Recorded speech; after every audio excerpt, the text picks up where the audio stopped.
अस्सलाम वालेकुम viewers, welcome back to my YouTube channel आया knowledge fair with me Fatima Judoon. आज की वीडियो में हम डिस्कस करेंगे जी नेशनल इंटरेस्ट को, उसके कंसेप्ट को कि बेसिकली क्या है। तो नेशनल इंटरेस्ट जो है वो पॉलिटिकल भी हो सकता है, इकोनॉमिक भी हो सकता है, मिलिट्री भी हो सकती है, लेकिन सबसे जो प्राइमरी नेशनल इंटरेस्ट है स्टेट्स का वो सर्वाइवल होता है कि एक स्टेट कितना सर्वाइव करेगी, उसकी जो नेशनल सिक्योरिटी है वो बरकरार रहे और कोई भी दूसरी जो स्टेट है उसके मामलात के अंदर इंटरफेयर ना करे। तो जो डेफिनेशन है नेशनल इंटरेस्ट की वो क्या है जी? The meaning of national interest is the survival, the protection of physical, political and cultural identity against encroachment by other nation state. ठीक है, जैसे कि जो नेशनल इंटरेस्ट है वो क्या है जी? सर्वाइवल है स्टेट का, उसकी जो फिजिकल, पॉलिटिकल, कल्चरल आइडेंटिटी है स्टेट की उसको प्रोटेक्ट करना अगेंस्ट द इंक्रोचमेंट्स, यानी कोई भी जो दूसरी नेशन स्टेट्स हैं वो इंटरफेयर ना कर सके किसी भी स्टेट के अफेयर के अंदर, तो उसको हम क्या कहते हैं जी? नेशनल इंटरेस्ट को प्रोटेक्ट करना। उस स्टेट जो है वो अपने नेशनल इंटरेस्ट को क्या कर रही है? प्रोटेक्ट कर रही है। अब अगर बात करें हम एवोल्यूशन की, तो national interest basically classical era में जो हमारे स्कॉलर्स थे, जैसे थियोसिडाइडस हो गया, उन्होंने हिस्ट्री ऑफ पेलोपोनेशियन वार लिखी, सुन त्सू हो गए, उन्होंने आर्ट ऑफ वार लिखी, चाणक्य कोटालिया हो गए, उन्होंने जो है वो अर्थशास्त्र की बुक लिखी। उन सब स्कॉलर्स ने अपनी अपनी बुक्स में ये बताया कि जो किंगडम है उस वक्त की, जो एम्पायर्स हैं, वो जो है उनका इंटरेस्ट क्या है कि ऐसी अप्रोचेस लेके आना जो कि उनकी पावर को ज़्यादा से ज़्यादा मैक्सिमाइज़ करे। ठीक हो गया, उसके ऊपर उन लोगों ने क्या दिया? ज़्यादा जोर दिया। पावर की मैक्सिमाइजेशन, अपनी टेरिटरी को ज़्यादा से ज़्यादा मैक्सिमाइज करना उस वक्त का नेशनल इंटरेस्ट था।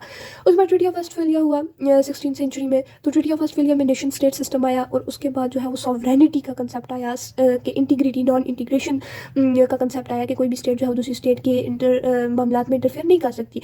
तो इस कंसेप्ट से बाद जो है वो स्टेट का सर्वाइवल और स्टेट की सिक्योरिटी ही स्टेट का नेशनल इंटरेस्ट बन गई। इसके बाद जो है वो 18 और 19 सेंचुरीज आ गई, उसका एरा हम देखते हैं जिसमें जो है वो क्या कहते हैं उसको, इंडस्ट्रियल रेवोल्यूशन हुआ, इंडस्ट्रीज ग्रो करना शुरू हुई और इकोनॉमिक इंटरेस्ट जो है वो स्टेट्स का बेसिकली मेन इंटरेस्ट क्या था? इकोनॉमी को अपनी ज़्यादा से ज़्यादा बिल्डअप करना, एक्सपैंड करना। 19 सेंचुरी में हम देखते हैं कि इंपीरियल पावर्स आई, मोनार्क्स आए, उनका जो इंटरेस्ट होता था वही स्टेट का इंटरेस्ट होता था और वो अपने इंटरेस्ट के लिए ज़्यादा काम करते थे और उनका इंटरेस्ट क्या था? कि अपनी टेरिटरी को एक्सपेंड करना, कॉलोनीज बनाना, कि वीकर स्टेट के ऊपर अटैक करके उसको अपने साथ एनेक्स कर लेना। उसके बाद 20th सेंचुरी में हम वर्ल्ड वॉर देखते हैं, वर्ल्ड वॉर 1 हुई, वर्ल्ड वॉर 2 हुई। इनमें जो मेन इंटरेस्ट था स्टेट्स का कि वो हमने देखा कि वो वार को जस्टिफाई कर रही थी, कि वार जो है वो जस्टिफाइड है। ठीक है, और इसमें मेन इंटरेस्ट उनका क्या था? कि नेशनलिज्म की तरफ वो दोबारा से चले गए थे। ठीक हो गया, उसके बाद कोल्ड वार का एरा आया। कोल्ड वार में हम दो सुपर पावर्स का देखते हैं, यूएस और यूएसएसआर।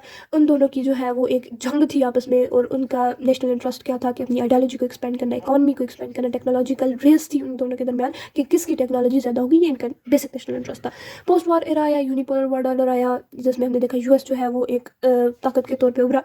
तो उसका जो नेशनल इंटरेस्ट था वो बेसिकली क्या था? कि इकोनॉमिक को जो है वो ज़्यादा से ज़्यादा ग्रो करना, ग्लोबलाइजेशन की तरफ ज़्यादा जाना। उसके बाद आज की 21st सेंचुरी में हम देखते हैं कि जो स्टेट का नेशनल इंटरेस्ट है वो क्या है? ग्लोबलाइजेशन है, इकोनॉमिक इंटीग्रेशन है, इकोनॉमिक ग्रोथ है, सर्वाइवल है। कि एक स्टेट जो है वो अपनी सर्वाइवल के लिए, अपने नेशनल इंटरेस्ट को अचीव करने के लिए दूसरी स्टेट के साथ क्या करती है? रिलेशंस को बिल्डअप करती है ताकि वो अपने नेशनल इंटरेस्ट को जो है सिक्योर कर सके, जो कि क्या है? सर्वाइवल है, इकोनॉमिक ग्रोथ है, मिलिट्री पावर को इन्हेंस करना है, टेक्नोलॉजी को ज़्यादा इन्हेंस करना है, ग्लोबलाइज्ड वर्ल्ड के अंदर रहना है, इंटीग्रेशन करनी है, दूसरी स्टेट के साथ अपने ताल्लुकात को बेहतर बनाना है।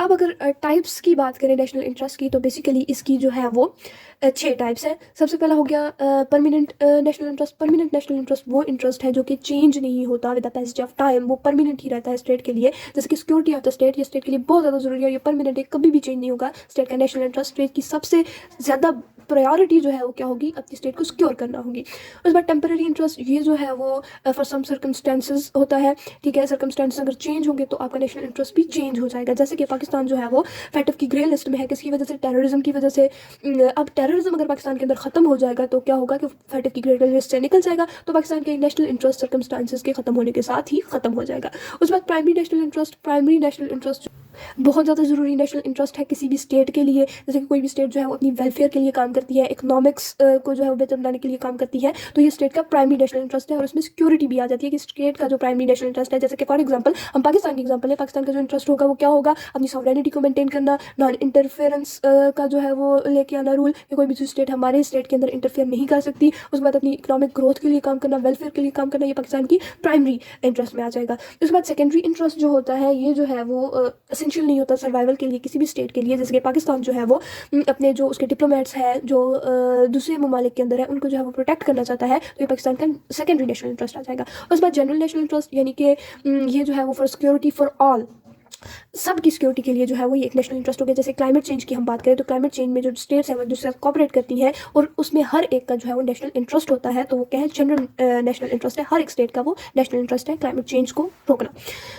उसके बाद वेरिएबल इंटरेस्ट, हर एक जो स्टेट है जी उनका अपना अपना वेरिएबल इंटरेस्ट होता है। ठीक हो गया। जैसे कि जो वेस्टर्न स्टेट्स हैं या अमेरिका को हम देख लें तो वो जो है उसका बेसिक नेशनल इंटरेस्ट क्या होगा कि अपनी जो वैल्यूज़ हैं वेस्टर्न वैल्यूज़ उनको प्रमोट करना। जबकि जो एशियन कंट्रीज़ हैं, पाकिस्तान को हम देख लें, इस्लामिक कंट्रीज़ जो है उनका नेशनल इंटरेस्ट क्या है कि इस्लामिक वैल्यूज़ को प्रमोट करना। ठीक हो गया। जो नेशनल इंटरेस्ट है वो क्या होता है, वेरिएबल होता है, यानी चेंज होता है विद स्टेट्स।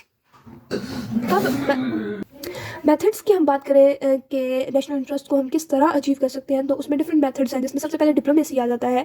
एक सॉफ्ट मेथड है जो कि नेगोशिएशंस के ज़रिए, उसके बाद जो डिप्लोमेट्स एक दूसरे के साथ कॉन्टैक्ट इस्टेब्लिश करते हैं ताकि उनको जो है वो कोई भी अपना इंटरेस्ट अचीव करने के लिए, तो डिप्लोमेसी के ज़रिए क्या होता है जी, नेशनल इंटरेस्ट को अचीव किया जाता है। नेगोशिएशंस के ज़रिए नेशनल इंटरेस्ट को अचीव किया जाता है कि एक स्टेट दूसरी स्टेट को कंपेल कर रही होती है कि वो जो है वो क्या करे जी, उसके जो गोल्स हैं, ऑब्जेक्टिव्स हैं, उसको माने।